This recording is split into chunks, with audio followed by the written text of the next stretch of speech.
hey guys, when that money starts rolling in, definitely fight the urge to just start spending it on things and definitely build a savings. I love bookkeeping. Hi, everyone, and thank you for listening to the I Love Bookkeeping podcast. My name is Hannah Robinson. And I'm Melissa Honan. And thank you for tuning in. Don't forget to subscribe so you don't miss an episode out every Tuesday and Thursday. Also, we have a brand new email that you can reach us at. It is hello@ilovebookkeeping.com. Again, that's hello@ilovebookkeeping.com. I know you guys are just chomping at the bit to talk to us. So if you have comments, questions, or concerns, please do not hesitate to reach out. We always love hearing from our listeners.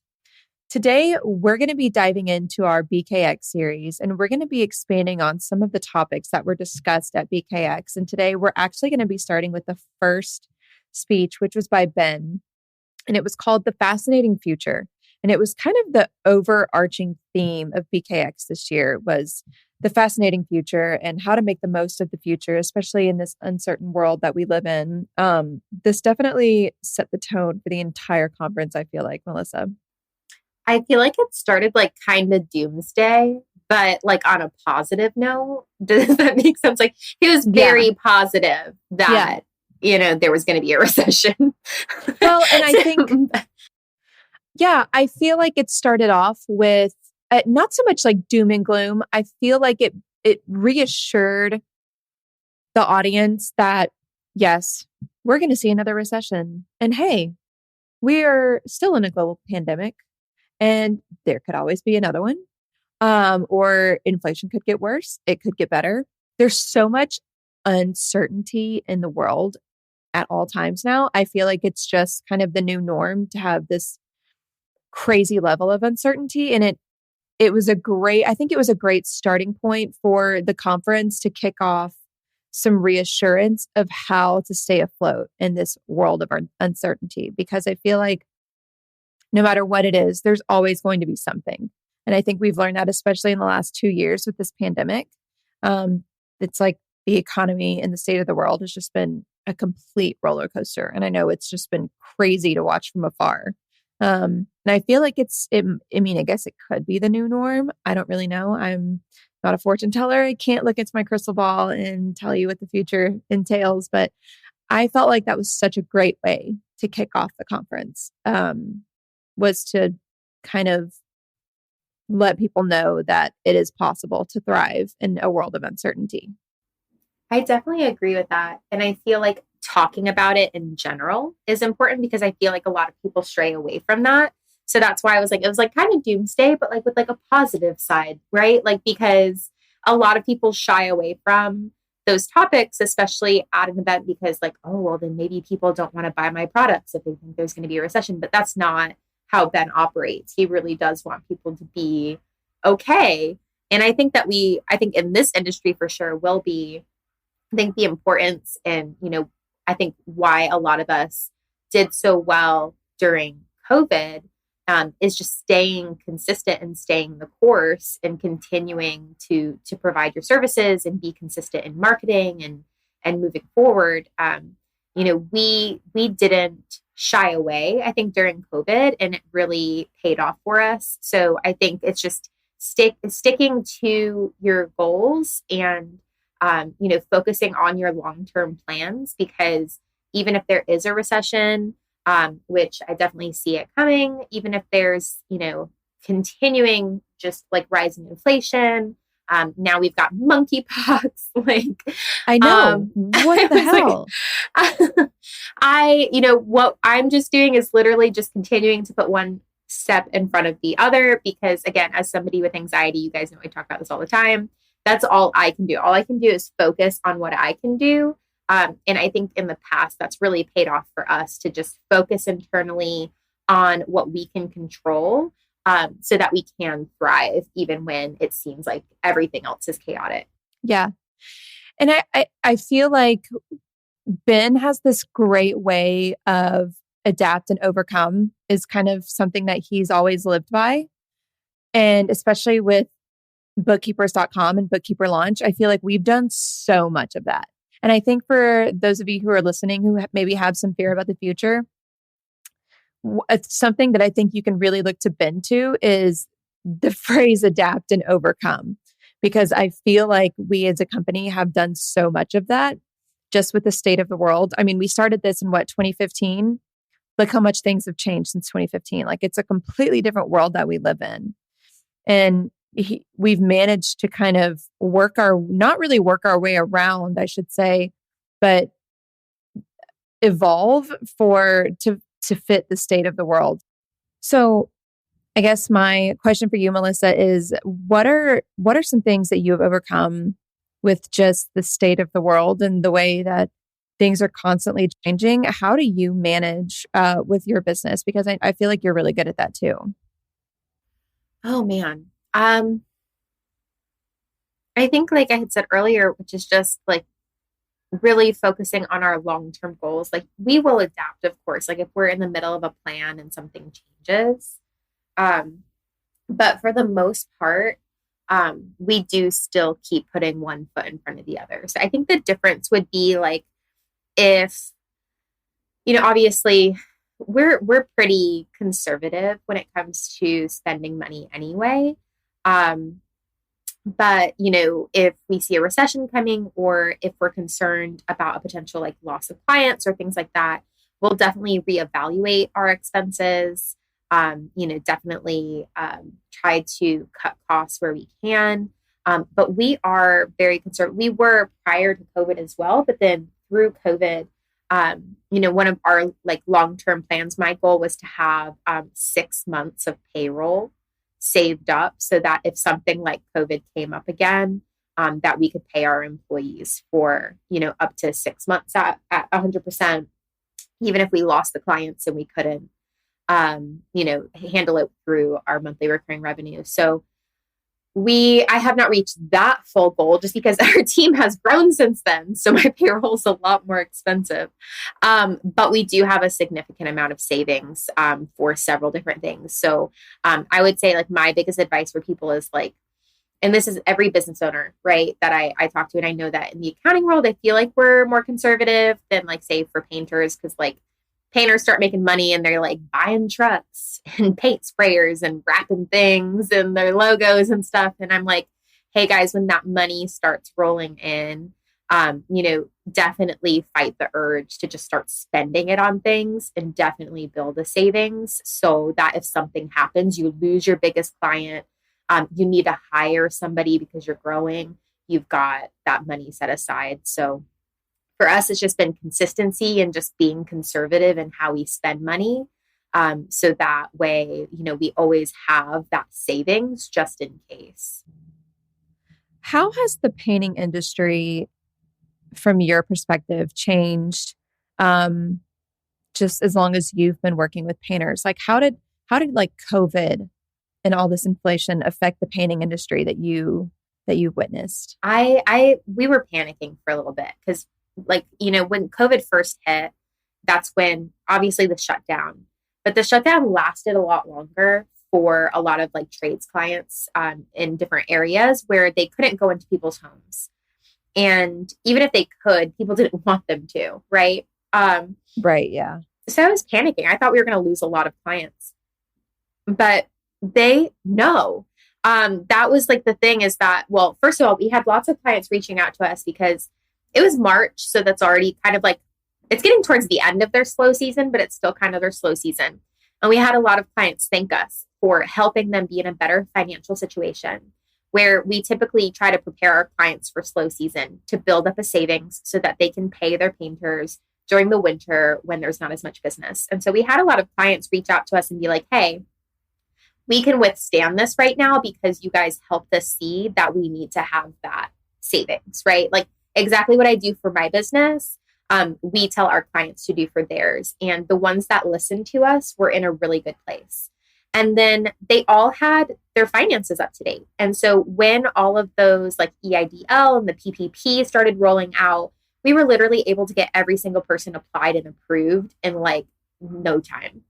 And it was just amazing because then all of a sudden these guys were going into busy season with the pandemic, still in swing, but, cities opening up, and they had all this extra money and they were using it wisely and investing it in marketing and advertising and the right people on their team. And it literally just went from 0 to like 1,000. And they just got slammed. And every single person, every single painter over the next 2 years that we worked with had their best year ever, and then their next best year ever. And then even now, they're still doing really great. I have seen right now that there are some that are struggling going into this recession, and those are the ones that are going to fade out. But I know that my clients that just killed the last 2 years know exactly how to do it again. And I think a big part too is that a lot of them did do what you said, Ben says, adapt and overcome.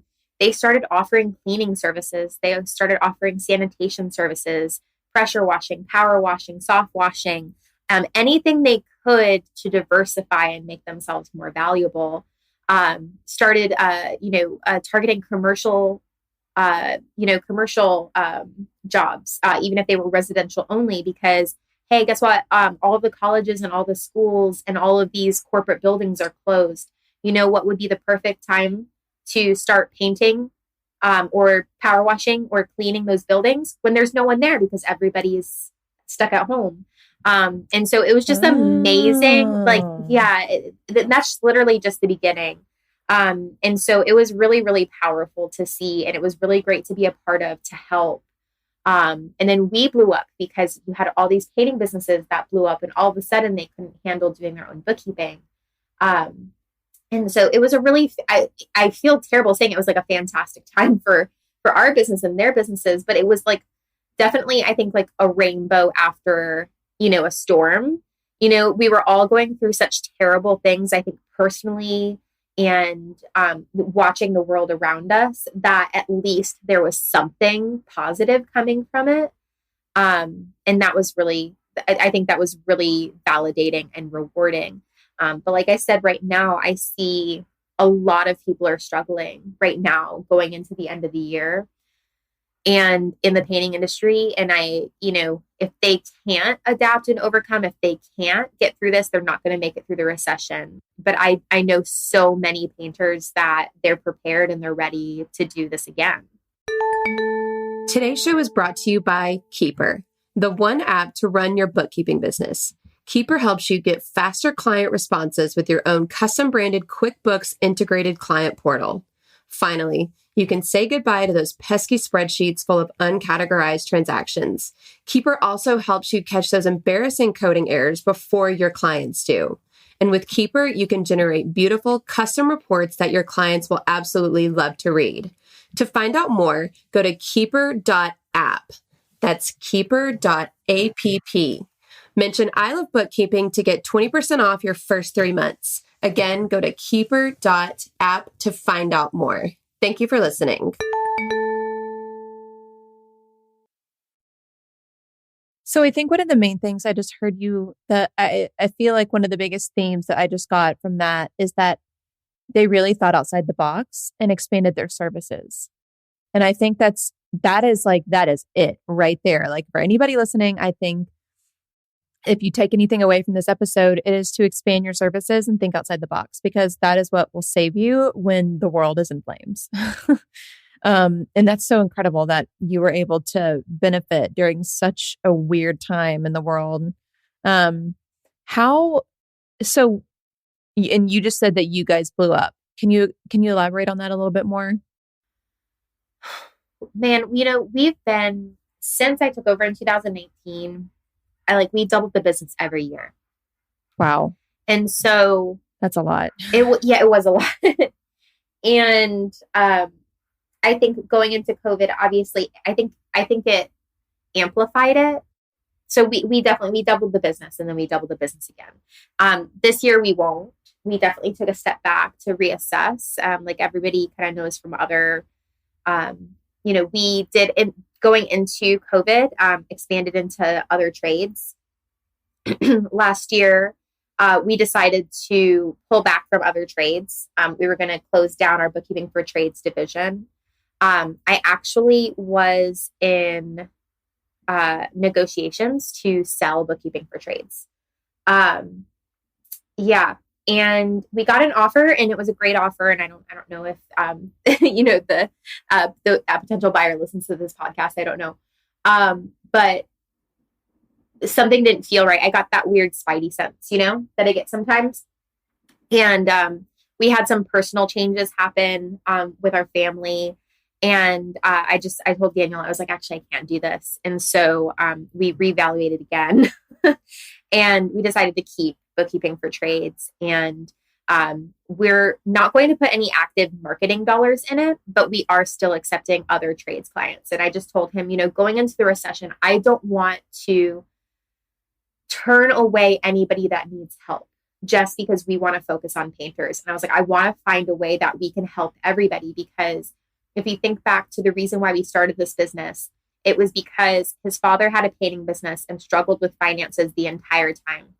It was because my father went out on his own with his own roofing business with my uncle, and they had a terrible accountant that didn't take care of them, and they had to close down their business because they didn't have any money, and they had money stolen from them.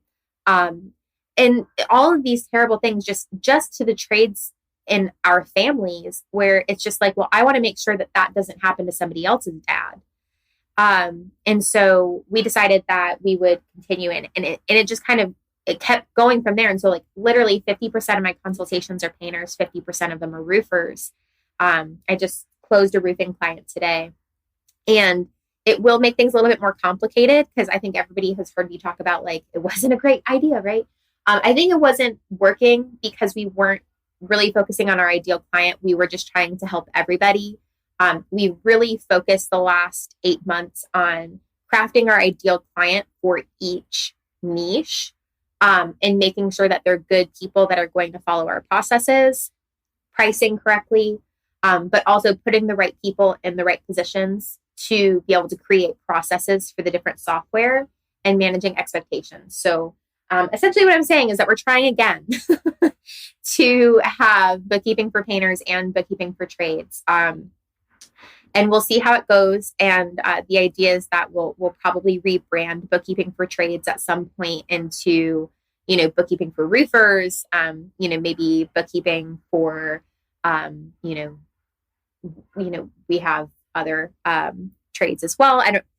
That's unknown, but I will say, going into a potential recession, we've also started to add AR, AP, and payroll services for some of our clients as add-ons as well, which were things we were adamantly against for the longest time. But so this is just, again, yes, we stay consistent, we stay long-term, but we are pivoting and trying new things to make sure that we can be sustainable through another recession, and continue to serve our clients. So that was a mouthful. No, it wasn't. I was just thinking, it's so interesting that I just said about the painting industry. I said, it sounds like they expanded their services and they thought outside the box. And it sounds like that's exactly what you guys did too. We did. And I think we continue to do that. We did it once and then we pulled back because we didn't do it right. To be completely honest with you guys, like we didn't do it right. But what we did is, we had that conversation that, hey, that didn't work out. How could it next time? And so that's what we've been working on. And that's why we're not going to double this year, because we decided to pause, and make sure that we could handle to double again and then again and then again, but do it the right way this time. So that's been our primary focus. Maybe we'll do a series on thinking outside the box and expanding your services. I feel like we'll have to make a note of that, because that could be a whole other episode. Sure. But and the right way to do it without driving yourself crazy or stretching yourself too thin, because that's what we did the first time. Oof. But man, well, it sounds like you got it under control, and it sounds like the overarching theme for surviving the world going up in flames is expanding your services and thinking outside the box. I think getting creative, expanding your services. And also I want to tell everybody, I'm still very adamant in niching. And so like, if a real estate investor comes to me, I'm not going to take them. Okay. But the trades are very similar. Now they have the primary difference is going to be the software that they use, but a lot of it's similar. But then also I have a great network of people in the Bookkeeper Launch community that have served those trades or have had experience in those softwares that I feel confident that we could learn them. So we really just have two niches. We have the primary is painting and the secondary is roofing, but we're not just going to take anybody. So when I say, I think expanding your market, I would say expanding your services to your niche. And I would tread carefully with taking on a bunch of different niches. Again, we're being very careful here that we essentially have two. We have our primary and our secondary, but we're talking like 80 or 90 painters to like 30 or 40 roofers. So like, it's not like we just have two roofers, like an electrician, a plumber, a real estate. It's not like we're not spreading ourselves across 10 different niches and we don't really know what we're doing.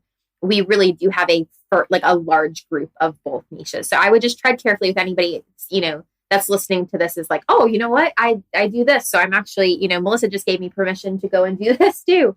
To be very careful because, especially, we've become an expert in the painting niche. Luckily through referrals and a lot of work in the roofing side of things, we're able to be seen as an expert in that. But I would never tread into something like real estate investing. If a real estate investor comes to me, I'm like, hey, go talk to Ben Day. If a plumber comes to me, I'm like, go talk to Cheryl. So just, I would say tread carefully. And I think, we definitely need to do another series on that, Hannah, because I just want to there's a way to do it. I feel like to make sure that you're still being smart and conservative. That is good to know. And I'm sure our listeners really appreciate your sage advice. If you guys have more questions, comments, concerns about the fascinating future, please shoot us an email at hello@ilovebookkeeping.com. That's HELLO@ilovebookkeeping.com. Also, don't forget to subscribe. We have new episodes out every Tuesday and Thursday. We have a lot of exciting stuff coming out for you guys. So please stay tuned and hit that subscribe button. My name is Hannah Robinson. And I'm Melissa Honan. And thank you for listening to the I Love Bookkeeping podcast. I love bookkeeping. Here's a little shout to all my friends working hard at keeping the books. You want to change your life?